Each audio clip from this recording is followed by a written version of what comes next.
jumping out of my skin, pull the cord. Yeah, I believe it. Oh, the past is. Hello everyone, welcome back to my channel. This is Mariamy Magallanes Rosales.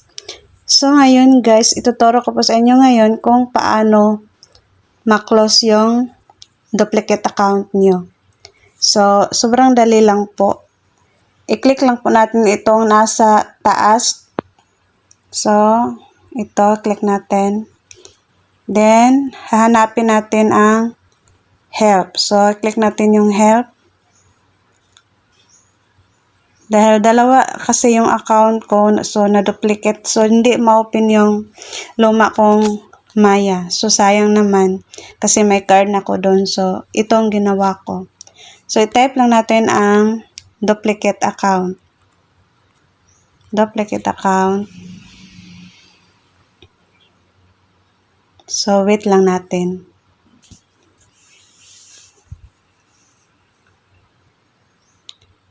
So, dito guys, may pagpipilian tayo dito. What do I do if my Maya account is tagged as a duplicate? So, hanap tayo. So, i-click natin itong tag. So, ito na guys ang lumabas. What do I do if my Maya account is tagged as a duplicate? So, ito na ang gagawin. If you receive a message from Maya saying your account is a duplicate, it means another account already exists with the same information. Please note that you can only have one Maya account. Here's what you can do. So, dapat daw isa lang talaga ang Maya account na ating gagamitin. So, step 1, let us know about your duplicate account by calling customer support, available 24/7. So, ito yung mga nila pwedeng matawagan. So, sa akin guys, itong tinatawagan ko itong *788 dahil free lang pong makatawag. Then, step 2, our representative may ask for information to verify your account. Remember to never share your password, OTP, 6-digit card PIN, or CVV with anyone, even our representatives.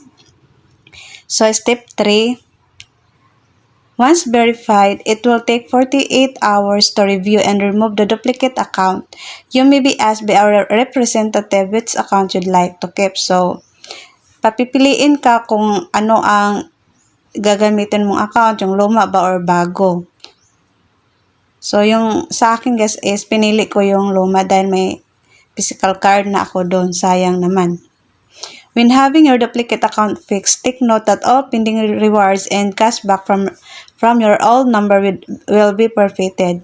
All awarded and unclaimed vouchers will disappear once we cancel the other accounts that have your information.